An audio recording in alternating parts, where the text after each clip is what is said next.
Well, there was a moment there where it looked like this one could be in doubt. The Sixers used a 14-4 run to take control of the game down the stretch, pulling out an incredibly important win over the Utah Jazz in a night where they got some help across the league. Welcome to the PHLY Sixers postgame show, live from the Xfinity Mobile Studio. We are, as always, presented by Bet365, where winning is everything. And winning being everything is certainly true in this one, because look, we're at the stage of the season when you're sitting there, you're playing without four starters, playing without someone after the first quarter in Dominic Barlow, who has started a lot. For a second there, it looked like you might have been playing the second half without VJ Edgecombe, the only starter still standing.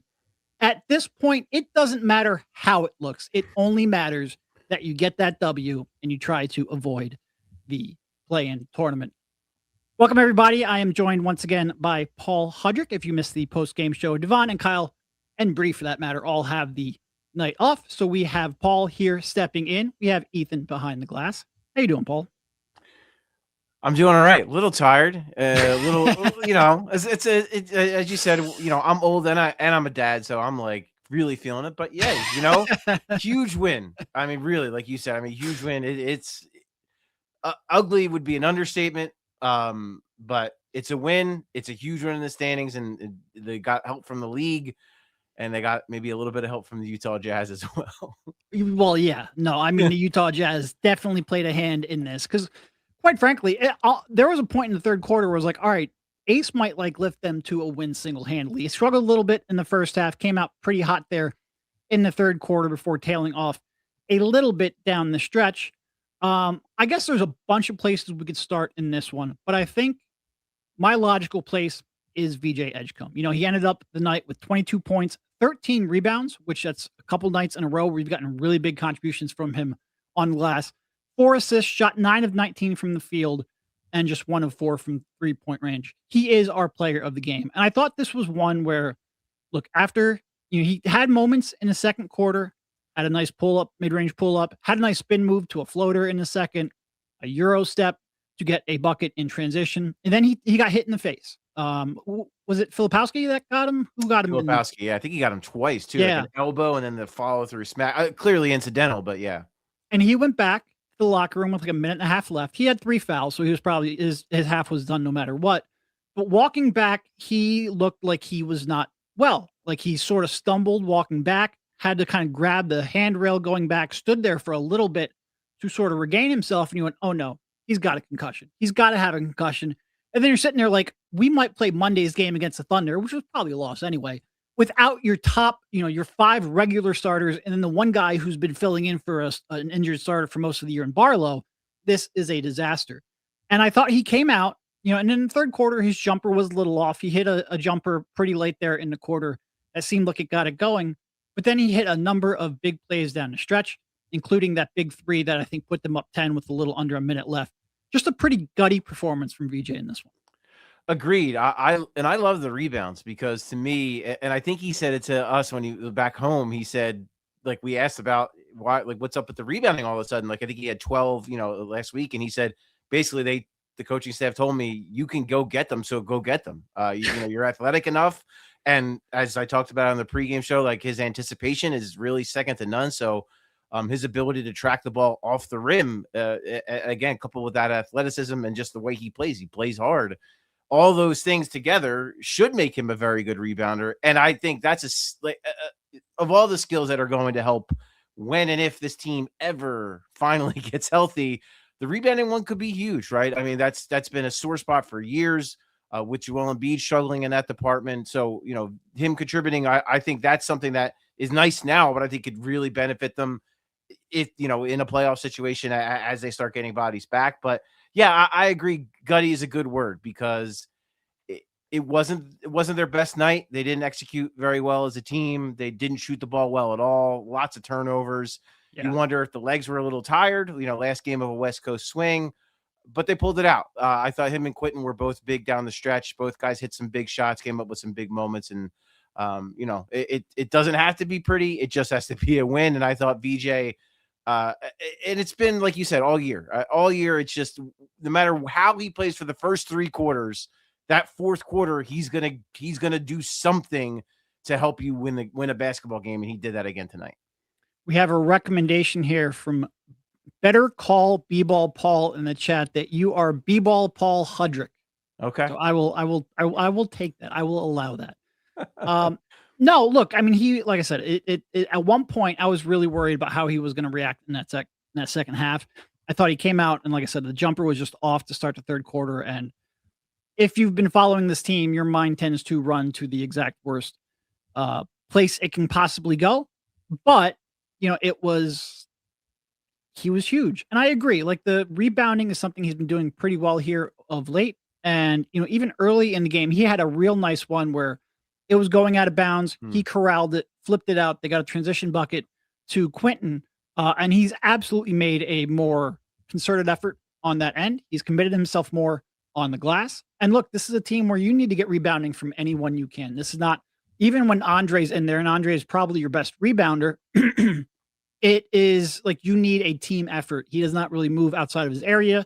There's a lot of long rebounds off of threes. You need your guards and your wings to crash down. And the Sixers play, between Cam and Maxey when he's healthy, like they play a bunch of smaller kind of guards. Trendon Watford is a power forward size player who doesn't really rebound like a power forward. So you need your wings to commit themselves. And this is a team that has had some rebounding struggles, especially on the defensive glass at times. If he can be like this more often, it would be huge. Yeah, and I think it speaks to like his just that like scalability of like he kind of whatever the team needs, he sort of fits into that. And I do think in a way it's sort of a detriment at times when the team's in its current state, because I think sometimes he plays so unselfish because it's just not in him to be that guy. But we saw the Sacramento game, how he took that game over. We saw a little bit, like you said, this game maybe not so much, and you do wonder if it's tired legs, if just getting hit in the face, if that had an effect on him. But again, he did what he had to do. Came up with huge rebounds, came up with a couple of big defensive plays as well. I mean, he was just like I said, all what he's been all year, just clutch when it mattered the most. He was ready for the moment, and he came through. Yeah, and it really was. And look, and this is a game. I mean, he kind of has the green light, but like Ace Bailey, his counterpart, 5th pick in the draft, is, he has the ultimate green light in this one, especially given the teammates he had around him and how much they needed him. And, this was a game where not that anybody would react to one game, but it was a high profile match between those two. And I thought VJ acquitted himself in the way that VJ would. Like, not every game is going to be 38 points like against the Kings. You're going to have to find ways to contribute, even when maybe that perimeter jumper isn't falling. And he made some mid-range jumpers. It's not like the jumper wasn't there at all, but from the perimeter, it wasn't there like it previously was. And he just found plays to make. The passing was, the Sixers certainly had their turnover problems. I don't think he was at the center of that. I think for the most part, he made some pretty good decisions and he competed. And nobody on the Sixers really acquitted themselves all that well defensively. I'm sure we'll get to that, especially in the second quarter. It seemed particularly bad, but I think he certainly competed and like I said, made pretty good decisions out there. Yeah, and that one move he had in the first half, the spin move on Philip Kowski, and then that little teardrop floater, and he's been getting that to go a little bit more often too. He had a really nice one in Sacramento where he kind of did the fake lob to Adem and then hit that little floater. I mean, that's a shot that if he can get that to start going on top of the mid range and then finishing more at the rim, which he did a couple times. He had a couple nice drives tonight. I mean, Utah was not offering a ton of resistance at the rim. But he still did have, still to his credit, a couple nice finishes. And and then Ace, I think tonight you kind of got the Ace Bailey experience, right? Like you see the flashes of, some of the, like the third quarter, man, he was ridiculous. Yeah. He was awesome in that third quarter, 5 blocks tonight. And, some defensive lapses too, because those happen from him from time to time as well. But some of those plays and like the athleticism, that alley-oop that he finished, he looked like he could have kissed the backboard. Like that was ridiculous. I mean, you see it with both guys. And here's a crazy thought, Derek. Maybe they're both going to be pretty good. That's a very real possibility. But I would say to your point, I would agree. Like this was a night where you saw, it's kind of quintessential of both guys' years where you saw VJ just under control, totally composed, winning play after winning play, and Ace Bailey, just those flashes of like, oh wow, like this guy, has some electric moments and does some great things, but he also is prone to make some mistakes. So I think you kind of saw the quintessential a year of both guys. Yeah. No, and it is, I have been concerned about VJ's offense when he's playing in these garbage lineups, in part because, especially earlier in the season, he was almost strictly a catch and shoot player, like the off the dribble stuff, whether that's from three or whether that's from mid range, just wasn't there. He didn't look comfortable taking them. He was converting them at a really low rate. I think at some point, like a month and a half in the season, he was shooting like 25% on mid range jumpers. It was really quite ugly. So you take out all of the advantage creators from the Sixers lineup. You take out Joel Embiid and his ability to obviously force a double team and pass out of it. You take away Tyrese Maxey and his ability to put pressure on the rim, and you just let everyone load up against VJ. I thought, well, this is going to be interesting. It's going to be tough for him to be efficient. And quite frankly, up until that Sacramento game, I think he had been struggling a little bit. I think he was shooting like 37% from the field and like 2 for 21 from three over his previous 4 or 5 games. But having a follow-up against that Kings game with this performance, and obviously it didn't come in the same manner. This was a lot more off the dribble. This was a lot more getting the mid-range and floaters into the rim, but finding a way. And again, I think you're right to point out that was a garbage defense they were playing against. That was a garbage defense they were playing against in Sacramento as well. This is not exactly the Boston Celtics that he'll be going up against if the Sixers do qualify for the playoffs in a month from now. But it is still an NBA team. It is still an opponent. It's an opponent, quite frankly, that was playing quite hard. Like, I know the coaching staff is making decisions not to win, and the front office is making decisions not to win, and they're shutting down all their players. But the players, I mean, we're all veterans of the tanking wars. Like, the players on the court are going to play hard, and they are prideful. So for him to come out and find a way, even when the jumper's not going, even when it looked like he took that spill, even when he was playing through foul trouble in the first half, quite frankly, because that foul that he got hurt on was his third foul, finding a way to contribute was impressive. And look, Kennedy Chandler revenge game, as I called pregame. No, he had some, but no, I do think that's it. There's something to that, right? Like a team that just has a bunch of guys, like the team's tanking, but the guys are playing hard. And Will Hardy is a really good coach, and he was not coaching to lose. Maybe some personnel decisions here and there, but the guys on the court, I mean, they were executing. If I'm being frank, I thought the Jazz executed better than the Sixers. The Sixers just have more NBA basketball players who were able to get them over the top. So yeah, it's again, just finding a way to win. And like you said, it's not the greatest opponent, not the greatest defense VJ Edgecombe has seen this year, but you still got to do it. You still got to go out there. You still got to get it done. And he found a way to do it. Yep. It was a pretty, like I said, wasn't always the prettiest performance VJ's had, especially not following up that Kings game. But I really give a lot of value in finding a different way to contribute. So once again, that is VJ Edgecombe, our player of the game. He did have some competition there, specifically, obviously, Quentin Grimes, who ended up with 25, 5, and 4 on the night. We will get to him a little bit later. But VJ, like I said, finding a way to contribute, even when the jumper wasn't falling, and hit those big plays down the stretch, he earns it in this one. I think we will head on over to our first break and then we will get back on to covering the rest of this game. All right, Philly fans, you cannot leave a sporting event early. You have to wait and find out. You don't want to miss anything. But right now at Bet365, thanks to them, there's an early payout offer where leaving early has never been safer. If your team is riding high and they go up 10 points at any point of the game, Bet365 will pay you out right there on the spot. That's because Bet365, where winning is everything. Right now at Bet365, you can place a $10 bet, get a $365 promo available every single time right now for new customers. Those bonus bets of $365 can be used on spreads, totals, player props, futures, and more, because it never hurts to have a little extra cheese in your pocket.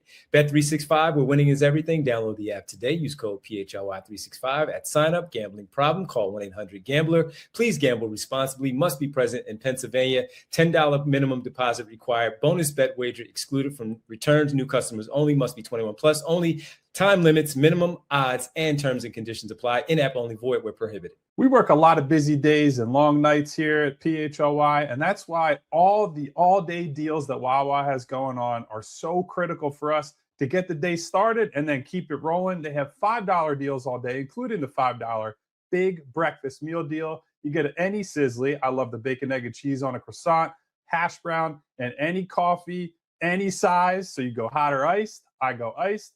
Any size. I'm getting a large, of course.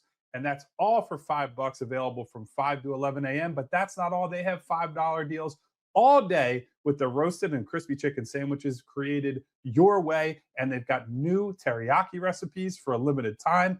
It's a shame I haven't tried it yet. I've heard amazing things though, but it's real food, real value, and built for busy days. Either way, no planning, no overthinking.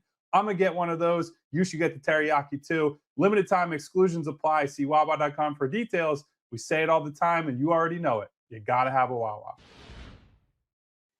All right, welcome back to the PHLY Sixers post-game show, brought to you by Bet365. All right, so the win's important. Like we said, it doesn't matter how they got to it. Doesn't matter how pretty it is. And it's important in part because they came into the game in a three-way tie for the 7th seed with Miami, with Atlanta, and only a half game back of the 6th seed, who was Orlando. And wouldn't you know it, Orlando lost. Miami lost. Both of those 1-point games, by the way. So that's huge. Thank you, JJ Redick, for that ATO. Yeah. Unfortunately, the Hawks didn't. The Warriors didn't beat the Hawks. So they didn't hold up that end of the bargain. But you got a lot of help and an important win. And that will be our big takeaway. And again, the big takeaway presented by Xfinity. Visit Xfinity.com to learn more. So now at this point, where are they? Are they 7th? Are they tied for 7th? Well, technically tied for 6th, but Atlanta has the tiebreaker. So right, because they swept yeah. the Sixers in embarrassing fashion, sadly. Indeed. But I mean, look, tied for 6th, 11 games left. Hopefully, you're getting reinforcements here in Joel Embiid and Paul George. Hopefully this week, better be this week. And again, there was I believe it was Tony Jones who was out there on the trip, so that Embiid did go through a workout yesterday. So hopefully there's no setback and we're getting closer. I know we've probably been telling you that for a week straight, but hopefully we're getting closer. Derek, probably saying that for the last 10 years. No, that's true. That's true. But picking up this win, and like when everyone else lost, or almost everyone, it's huge. And these are like, you look at the schedule and you say, all right, Sacramento and Utah, you should win those two. And you should win those two, even with the personnel that you have out.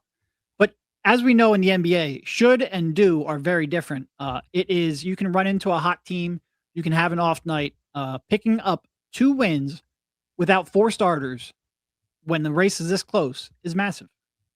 Absolutely. And look, the Jazz were coming off a blowout win. I know the Bucks are the Bucks and they're not very good, but they had, Miles Turner played in that game. Like, they had real NBA players playing in that game and they got crushed. So the Sixers have an awful lot more to play for than the Milwaukee Bucks. So that's a factor too. But yeah. And I think too, Derek, like when you look at the game overall, like they just, it was a lot of symptoms of a tired team, in my opinion. You have guys playing roles that they don't normally play, playing big minutes they don't normally play, taking on, more, higher usage rates, whether it's Grimes. Justin Edwards struggled tonight. That could have been a factor. And then also turnovers. I mean, it's just a lot of things that, for me, signify a little bit of a tired basketball team. Yes. But this is what separates you at the end of the day. When everything is kind of stacked against you, missing a bunch of guys, Barlow goes down early. And yeah, of course, playing the Utah Jazz was a very big help with it. But like you mentioned, you just have to find, dig down deep and find a way. And I thought, up and down. I mean, VJ and Quentin, we already touched on. I know we're going to touch more on Adem, but Adem, had a big moments, early foul trouble, but he had big moments. Watford, I think, winds up with 20. And Cam Payne hit a couple big shots as well when they really needed some offense, when they were kind of leaking oil there in the third. So it's such a cliche thing, but it does take every guy in these kind of scenarios. And, the other teams didn't take care of business and the Sixers did. So that's why they're in the position they are. And, if they can get some guys back, you're kind of already conceding, Monday, probably not going to win that one. But Wednesday, you have to win that one. You have to, you'll have Paul George back. You might have Joel Embiid back. You have to win that one Wednesday, and then as many as you can pick off as the year winds down. And then on top of that, gotta build like an ounce of chemistry with some of these guys because you just haven't had that. So it's not an easy situation the Sixers find themselves in, needing to win as many games as possible while also trying to coalesce all these guys back in the lineup. But it's the reality of the situation, and it's what they have to do. Yep. So updated look at the standings. You've got the Raptors at 39-30. They are a game ahead of the Sixers and the Hawks. You have the Hawks and the Sixers tied at 39-32. And again, you've got 11 games remaining for both of those teams. And then you've got the Orlando Magic a half game back at 38-32, and the Miami Heat a full game back at 38-33. So everything, and then the Hornets a couple games back. What are they? 2 games back at 37-34. And that Hornets one is a big one because that's the 10th spot. Like we said in the pregame, if you weren't here, obviously 6, you want to make top 6. You don't have to worry about the play-in nonsense at all. You're in the playoffs. Great. 7 and 8, you only have to win 1 out of 2 play-in games to qualify for the playoffs.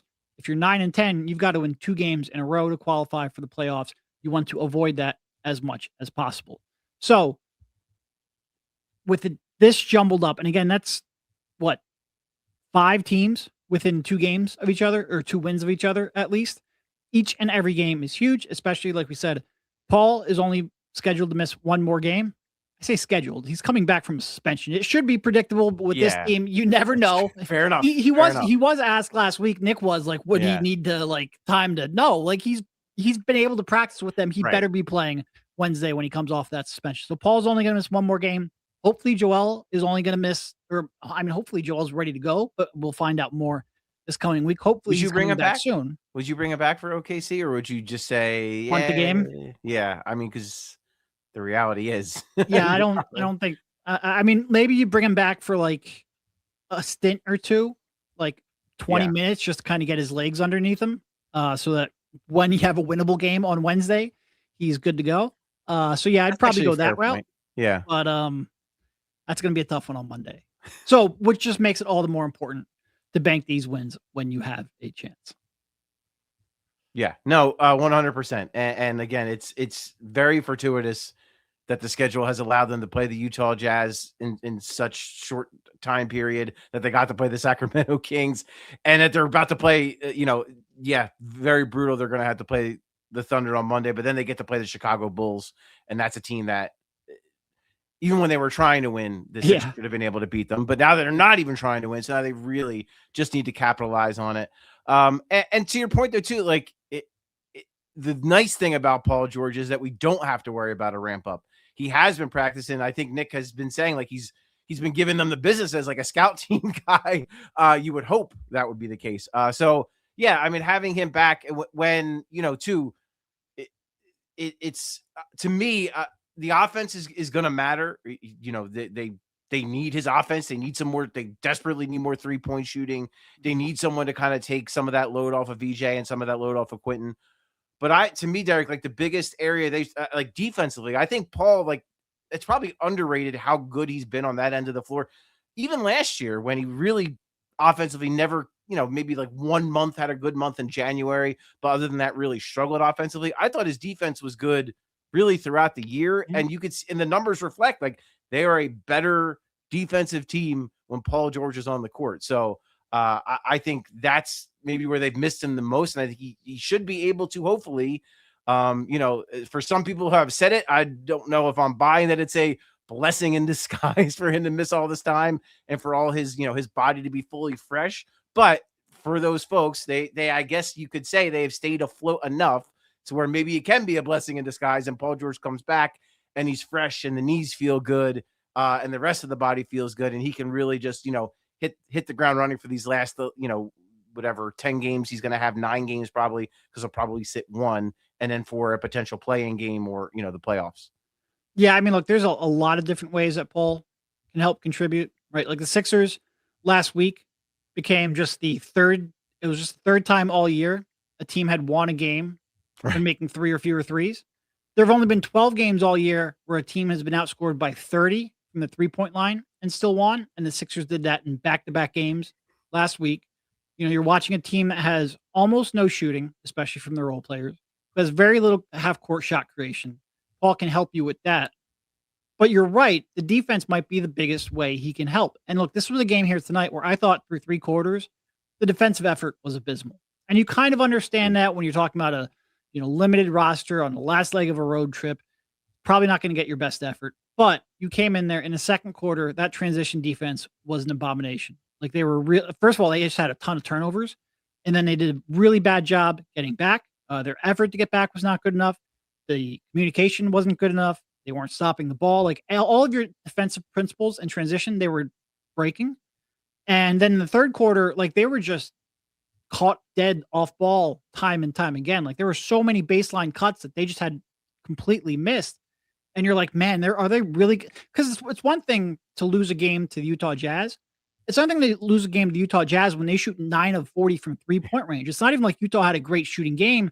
You were getting beat time and time again just off of miscommunication and effort and not paying attention to your scheme. Well, they did lock in the fourth quarter, and they locked in well enough. I think Utah shot 8 of 21 in the fourth quarter, including 0 of 7 from 3-point range.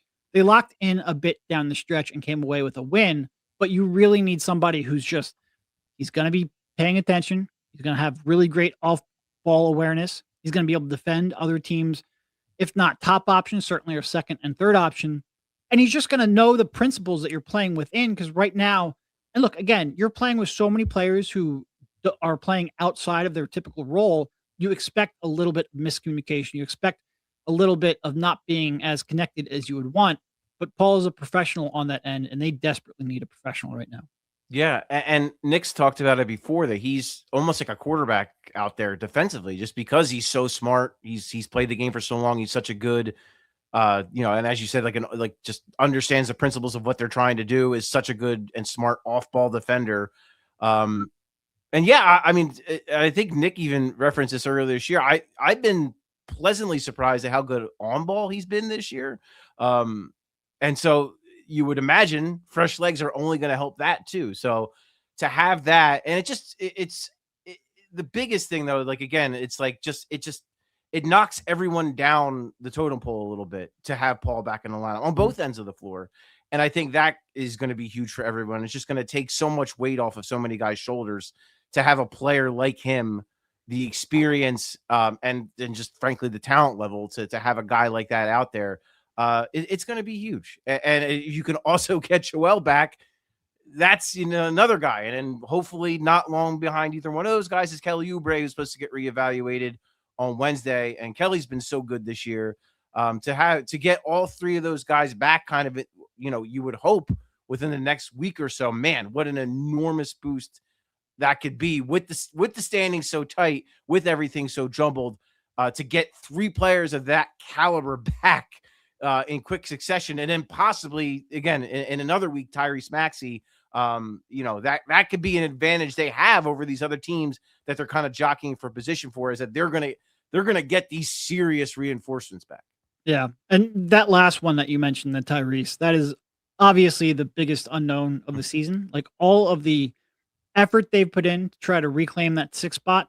Even if they get everyone healthy, if Tyrese comes back and he can't grip a basketball like he couldn't last year, if they have to try to reteach him how to shoot like they did last year, I keep going back to it, but the 4 games he played after injuring that hand last year before they shut him down, he was, awful. Like he was, I think, like 27% from the field, like 2 of 20 something from 3-point range. He just could not shoot, could not handle the ball, was nowhere near the player that he was before the injury. Hopefully this is not the same at all. Hopefully he comes back and he's more effective, and his time off has helped him heal, and the injury is not as severe. But that is the great unknown the Sixers have ahead of them.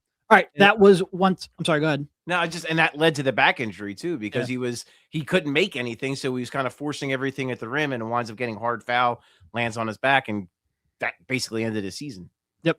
All right, and that race for the 6th seed, that huge swing between Orlando, Miami, and the Sixers, or Orlando and Miami, their loss, and the Sixers win. That is our big takeaway. Once again, the big takeaway presented by Xfinity. Learn more at xfinity.com to learn more. All right, so let's head to one more break, and then we will get on to the unsung hero. We will get on to my bad predictions and more about this game. Do you really want VJ Edgecombe, the only healthy star on the Sixers team, really jumping into the stands to save a basketball? Not so much. It's not worth the risk, time, or the money, and you need to keep your stars focused on what they do best, and that is to stay safe and healthy, and that applies the same to your businesses as well. That's where the great people from you know who we're talking about. Togo, for small and mid-sized businesses, competing with bigger companies isn't about working harder. It's about working smarter. With competition heating up, you can't afford to fall behind. Togo streamlines your operations by handling customer service, accounting, order management, logistics, admin, and so much more. Every engagement starts with free process mapping, and Togo doesn't bill a dime until real work begins. Programs start as low as $1,000 a month and are built to scale without breaking the bank. So if you're interested, visit Harness Togo, that's TOGO.com, and mention PHLY for a free operational assessment. And guys, next up, we want to tell you about Xfinity, specifically their 5-year price guarantee. Because what if you could have reliable and intelligent Wi-Fi? And what if you could keep it at the same price for 5 years? That's the Xfinity 5-year price guarantee. Imagine Wi-Fi that makes everything in your home work together, that finds and fixes problems before you even notice them, like super intelligent Wi-Fi with a sixth sense. And that lets you stream the game even when the whole family's online. All your devices working in perfect harmony for 5 whole years. And here's the best part. There's no annual contracts, there's no hidden fees, and you have Xfinity's best equipment included. Take it from me, a lot can change in 5 years. Championships are won, records are broken, dreams grow bigger, although not always necessarily with this franchise. But your Wi-Fi, it should stay reliable, and the price should stay put. Lock in your price and unlock the possibilities with Xfinity. Learn more at Xfinity.com. Xfinity, imagine that. Select plans only, restrictions apply. All right, welcome back to the PHLY Sixers postgame show. I'm Derek, joined this time by Paul Hudrick. Paul, we cannot thank you enough for jumping in here at now 12:49 a.m. I know this is what everybody wants. I wasn't looking at the clock, Derek. Also, thank you all the people in the chat hanging out here with us on a truthfully a pretty big Sixers win. Once again, the Sixers beat the Utah Jazz 126-116, thanks in large part to a 31-22 advantage in the fourth quarter. There you go. Some stats up here from the game. Neither team shot well from 3-point range, and the Sixers sure did turn the ball over a lot, but they were able to execute down the stretch. All right. So obviously we'll get to Quentin. We'll get to some of the big contributions off of the bench, but we do want to go to the unsung hero in this one. And quite frankly, like I said, there were some real options I think you could have had. But once again, this is the unsung hero presented by Togo, the leader in operations outsourcing. Let Togo handle the work that gets in the way of your work. You call the plays, we execute. So in this one, we went with Adem Bona here as the unsung hero. Adem finished with 16 points, 5 rebounds, and 2 blocked shots in a game where, I thought his counterpart in Andre struggled quite a bit at times, especially in terms of just defending in space. And Adem gave you another really strong performance. Yeah, I thought, especially, he got in early foul trouble as well. I feel like half the team got in foul trouble early, but the third quarter, I thought, they were down 7 at the half, and I thought he gave them a really nice just energy spark. Because again, I feel like that was the biggest thing to me. Like they just did not have legs. It seemed like they didn't have energy, and they just needed a spark. And I thought he gave it to him. He was really aggressive on the, only 5 rebounds, but I thought he was really aggressive on the glass, and only 2 blocks. But I felt like he affected way more shots than that. They played small at times too, and I thought he did a really good job when he was in situations on the perimeter. I know we had one really good rep against Ace Bailey at one point in the fourth, where he got switched onto him and basically walled him off, and Bailey just passed out of it. So yeah, I think he was a Dem. He did what he does. He provided energy. He rolled hard. Set good screens, rolled hard to the rim, got the rebounds that were there, affected shots, and again, and a night where I think they really needed a guy to just give them energy and a spark. I thought he provided that, especially in the third. Yeah, no, and look, he is. I think that he has become a more consistent threat rolling to the rim. And you've seen it a couple times now where he has, because he's rolling in and drawing attention, you've seen open skip passes of the corner. Now the Sixers can't shoot. A lot of times those skip passes end up in, Trendon Watford's hands or Jabari Walker or Dominic Barlow, which we'll get to. Unfortunately, Barlow looked like he sprained his ankle in the first, what was his left ankle, right? I believe. Left ankle. And if you didn't see, there were some updates from folks at Utah that x-rays were negative. So that's a plus. which is good. Hopefully if he misses time, it's only a game or two at most. Cause that was, it didn't exactly look like the worst ankle sprain in the world, but you can never really tell. Like anytime that foot doesn't go the way it's supposed to go, bad things can happen. So we will see about him. He only ended up playing 4 minutes in this one. And that certainly did not help, their defensive struggles in the second and third quarters. But, he is becoming a more consistent roller. He is, he has to put the ball on the floor for a dribble or two, not necessarily all of those transition ones that he tried to lead against the Kings, but just a dribble or two in the half court on the short roll. I'm not as worried as I previously was. And he is still not a good defensive rebounder, in part because he chases blocks. I don't think he chases as many blocks as he did earlier in the season. I think he's gotten a little bit better at determining which ones to go to and which ones to let go so we can stay in a rebounding position. But he's still not a great defensive rebounder. But his effort on the offensive glass absolutely gives them extra possessions. And quite frankly, just the athleticism to be able to rebound outside of your area, be able to jump out on the perimeter when need be, to recover back. Because he was, some of his blocks, he's been getting beaten, but he's able to recover because he's just more athletic than a lot of the other players on the floor. And energy, not to steal a Cam Payne line here, but energy costs nothing. Yep. And I thought, he had that one really nice block on Philip Kowski where it was just, he was going to try to turn it over on him, and Bona was like, no, that's not going to happen. And to your point, I think, the decision-making in general is just so much better. He doesn't look panicked with the ball in his hands. I will say, I think he should maybe work with a receiver coach or something, because I think if he can improve his hands just 10%, I think he could be an even more effective player, especially, catching lobs and rolling to the rim. But yeah, I think, again, decision-making has been big.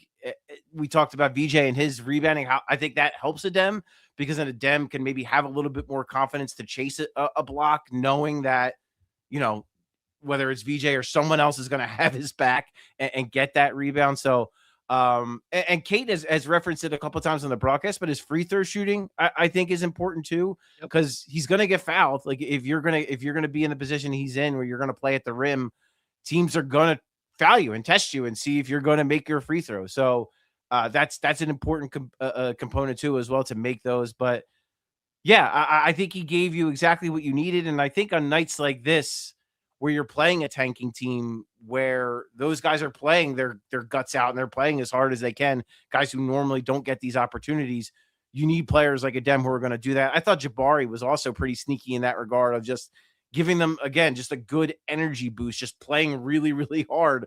And I think that really helped. So credit to both of those guys for just giving them a little jolt when they desperately needed it. Yes, sir. And once again, that was the unsung hero, brought to you by Togo, the leader in operations outsourcing. All right. So we talked a lot about VJ in the first block, obviously. Brought up Adem here because of the unsung hero. But Quentin Grimes was pretty big in this one. And again, led the team in scoring, 25 points, 5 rebounds, 4 assists. Did have the 4 turnovers. But obviously, look, like VJ, he didn't really make his shots from the perimeter. 1 of 4 from 3-point range. But especially in the first half, he was getting the rim almost whenever he wanted. And again, you're playing the second consecutive game against a team that doesn't really care about trying to play defense. So it was probably a little easier than normal. But in terms of just getting the bucket, getting the free throw line, 6 of 6 from the line, was big in this one. He was huge. Yeah, I thought he could have got to the line more. I thought he was playing. He did not get a great whistle. Yeah. No, he did not get a good whistle tonight, because he was playing very aggressive and going up strong, plays that should have been, I thought, rewarded and maybe weren't, when they were calling a lot of, and that on both teams, they were calling a lot of ticky-tack stuff. So it was kind of surprising he kind of wasn't getting much at the rim. But that attack mode, he's been credit to him, because, the shot, he had really struggled with his 3-point shot for, I mean, I don't know, the last couple of months. I mean, he's really struggled to shoot the basketball from 3. So to see him kind of get more in this attack mode, knowing that the team really needed him to score, they just really needed his offense and they really needed him to play like this. So credit to him for really getting downhill and attacking it. And like VJ too, down the stretch, man, he hit a couple huge shots.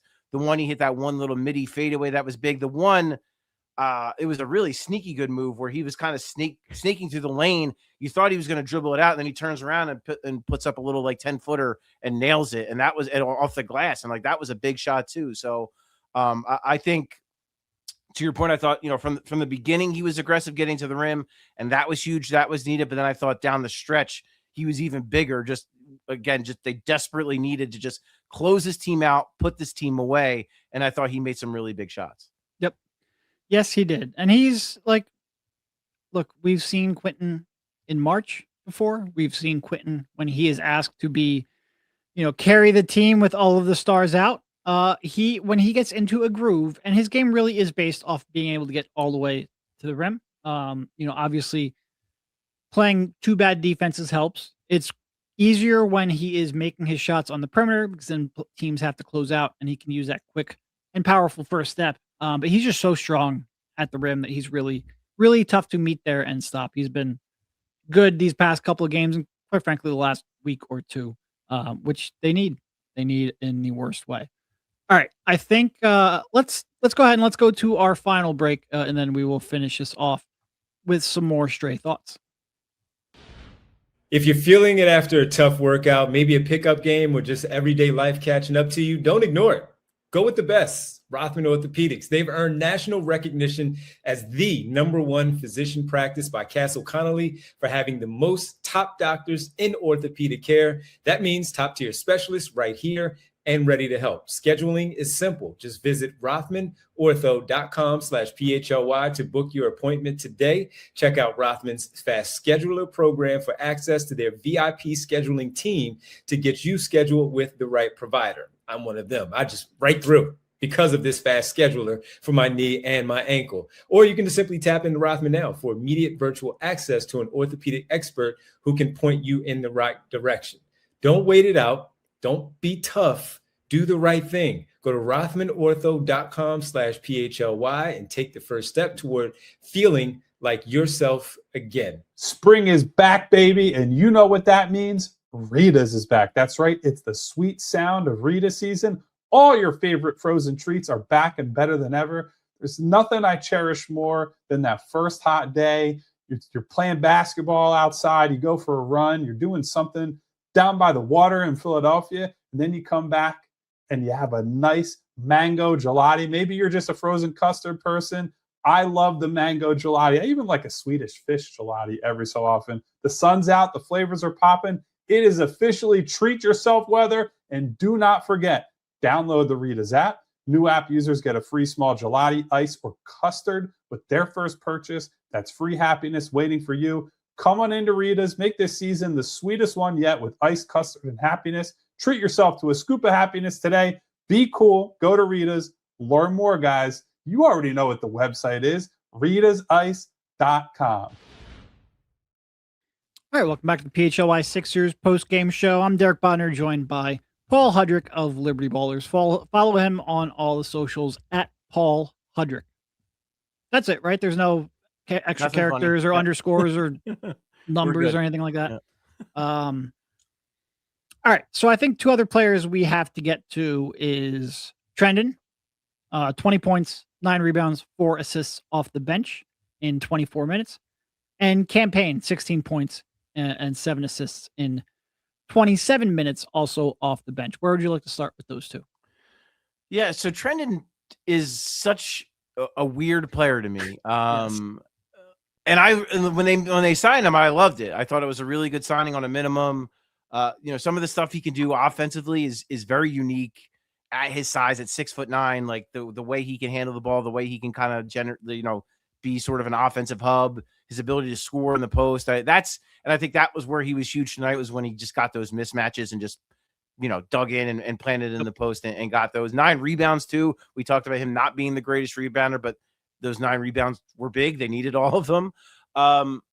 But defensively, man, I just real bad. Yeah, it's just some of the rotations he misses and some of the off-ball moments where, and like there was a couple where like, I mean, quite frankly, it appeared to me, you could correct me if I'm wrong, I thought Will Hardy was targeting him. Yes. I thought they were going after him, and that's not ideal when you have a guy. And look, credit to him because he was good offensively. He gave like 20 points, and they needed him. They needed all 20 of those points.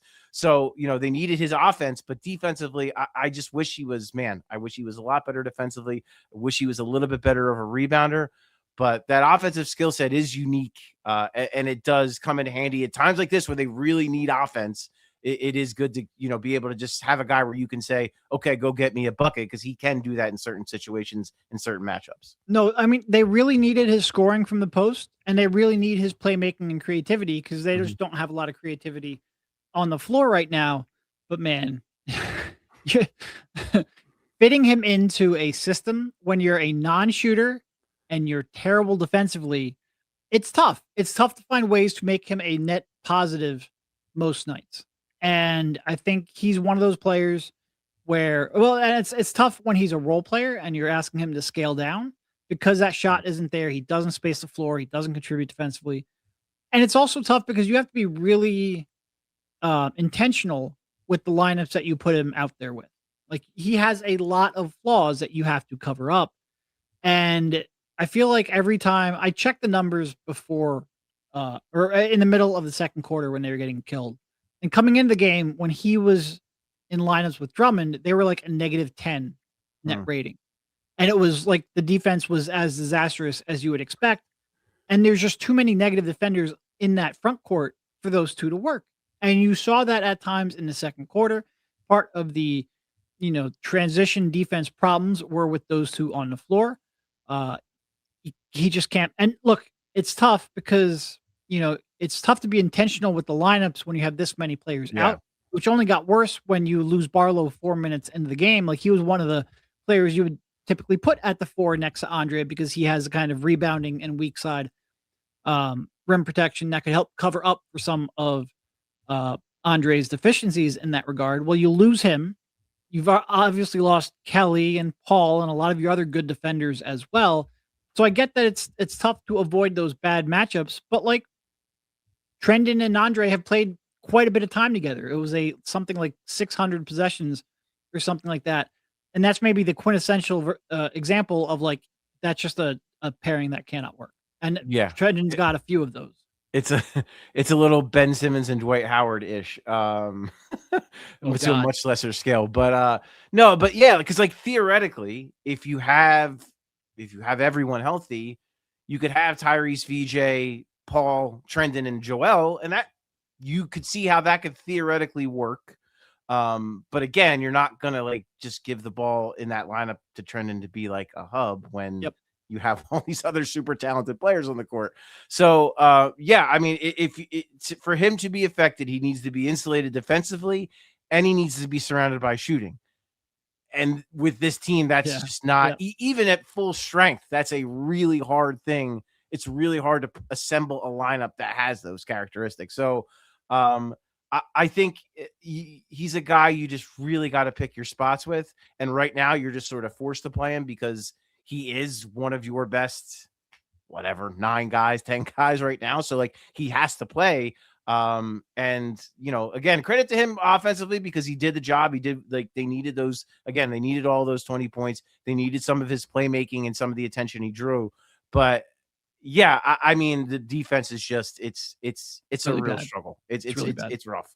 And then, like you said, and on top of it, you have Andre Drummond out there who's just can't protect the rim, can't move in space. So the two of them in the front court, I mean, it's pretty disastrous. Yep. But he did. I mean, like you said, you needed that scoring. You needed him taking advantage of those mismatches. He had plenty of mismatches here in this one, and to his credit, he made the most of it. And now going on to Cam Payne, who found him on one of those mismatches in a play from the baseline out of bounds. What'd you make of Cam's night? I didn't think it wasn't his like best night, but I thought he was the only guy who could make a 3. It felt like, so that helped. He made half of their threes. Yep. Yes. He hit the 2 early, then he got fouled on that one, and then got the 3 free throws. Then he hit a big one in the third when they were kind of leaking oil offensively. He hit a dem for a nice lob as well. Cam is just steady, right? Like you just know exactly what he is. You know what you're gonna get. If he's got a hot shooting hand that night, you're gonna like you kind of can ride him a little bit longer, but you know he can handle the basketball. He's gonna get you into your offensive sets. He's gonna find open guys. He can hit an open shot. Occasionally he can get to the rim too. I think he had 7 assists tonight. I mean, Yep. again, just on a night where they didn't shoot the ball particularly well, for a guy to have 7 assists really does stand out. Defensively on the smallish side, it did hurt them at times tonight. You saw it. He got caught in a couple of tough switches, but I thought he was a net positive. I thought for the most part, since he's been back, since he kind of has found his footing, I think he's been a net positive. They've just needed some good, decent guard play. And again, another guy that's going to take a little bit of that load off of VJ, take a little bit of the load off of Quentin. I thought he came in, he did a fine job tonight. And again, they needed all 16 of those points. They needed all 7 of those assists. Yep. No, I mean, he's a little bit like Trendon in the fact that like his defense is never going to be a strong suit. Yeah. So he needs to make shots and he needs to, make pretty good decisions with the basketball. I do think the passing and the playmaking is the more consistent of those two. He is a little bit streaky with the shot, which again, I think he's not really in a great spot to succeed because the Sixers have so little real creators on the floor right now. So hopefully when, specifically the big fella, it feels like Embiid is probably the one that would help him the most. When he gets back, maybe you will see him be a little more consistent from the perimeter. And he's not going to create a whole lot inside the arc. He's just a small, thin guard who doesn't have, a huge package at the rim. So he really needs to be making his perimeter shots to be effective. And he made a couple tonight, and they desperately need that. And for me, my biggest gripe at the deadline, I won't even touch Jared McCain stuff right now, but my biggest gripe at the deadline What do you have, 16 tonight? At 18 tonight. 18? Okay. Not that I was paying attention at all. But no, my biggest gripe was they didn't get another center. And just with all due respect to Andre, because I think the guy, and I think it was the Portland game. He was awesome. He was terrific in that game. To start the year, he was terrific, but to not get any option at all, even a two-way guy who could just be an innings eater and just rim run, who can block some shots, who can catch some lobs, to not because I think a guy like Cam Payne would benefit from having a guy like that, a guy who could set a good screen and roll hard to the rim and either give him some space to shoot, give him some space to drive, or hit him on a lob. I just like a steady, the guy I always bring up. I've been literally for years. I think he would have been like Nick Richards. He's going to do what he's going to do. He doesn't ask for the basketball. He doesn't demand the basketball. He's just going to set a good screen. He's going to roll hard to the rim. He's going to finish everything at the rim. He's a decent free throw shooter too. If he gets fouled, he's going to protect the rim here and there. Just some guy like that, just an okay center who's just going to do what you need him to do. Just that utility role. I think that was a big miss on Daryl Morey's part to not get a guy like that. You're down bad when you have people in the chat clamoring for Pete Nance and Charles Bassey. I got to be honest with you. I wouldn't have hated. To me, I don't know how you read it. Maybe you might have had a source that maybe I don't have, but the way it looked like it was going to line up to me was Bassey's 10-day was going to run out. They were going to salary dump Drummond and then give Bassey that last standard spot. I thought that was the plan. Clearly it was not, or maybe it was, and they just couldn't dump Drummond. I don't know, but yeah, I just and I don't want to kill Andre Drummond because I think I don't know how healthy he is. He's got a lot of tread on his tires, and I think he's playing as hard as he can. Good guy, liked in the locker room, easy to deal with. He's just not effective anymore. Right. He just he can't protect the rim. He can't catch a lob. He can't move defensively. They really, again, not upgrading that spot, I think is a huge miss. Yeah. And I mean, dumping Drummond would have given you a little more flexibility because you are pretty much right up at the tax. So adding another center, like even just converting Bassey to or signing Bassey to a real contract would have been tough while still being under the luxury tax. That's my soundboard. I have a duck soundboard that I get a lot of use of on this show. But yeah, dumping Drummond because ending up what did they get Barlow like 3.4 million, something like that, to convert him. Yeah, So something like that used up a lot of the space that they created by trading McCain. So finding a taker for Drummond would have made a couple more moves easier, but didn't end up happening. What can you do? But yeah, I would have loved a different, because if Embiid's your starter, well, when he's playing, Bona is your primary backup. You would love to have a third one. I mean, this is a team that needs 3 legitimate centers if they're going to be playing with Joel Embiid, and Drummond is just not it on a day-to-day basis anymore. Right. And that, to me, that's got to be a huge priority this offseason, whether it's they use, I mean, there are some pretty intriguing center options in that kind of mid-20s range, or maybe early 20s with the way the Rockets are playing. There are some intriguing bigs in that range, but we're just signing again, just a Nick Richards type of just guy who does what he's supposed to do, who stays healthy. They need that kind of third center that's going to give them those minutes, because Joel Embiid's going to miss time. It's inevitable. And Adem, I like Adem. I like Adem for what he is, but he's not a guy you want to play 35 minutes a night, I think, and ask him to play big-time starter minutes, because I just don't think that's the way he's best utilized. Yep, and that was one of the downsides of the Rockets' 1-point win over the Heat. It was a win-win, but it's also a little bit of a lose-lose, where that would have been a nice game to pick up. Rockets came into the day with the 23rd pick the season, and today it would convey to the Sixers. There are a couple of teams, specifically Denver and Minnesota, pretty much right there with the Rockets. So that could theoretically get as high as 21. That's probably the upper limits of where that pick can be, but it can also drop. It's probably going to end up in the 21 to 24 range. And I think there will be some decent talent there and a couple of big man options as well. It'll be interesting.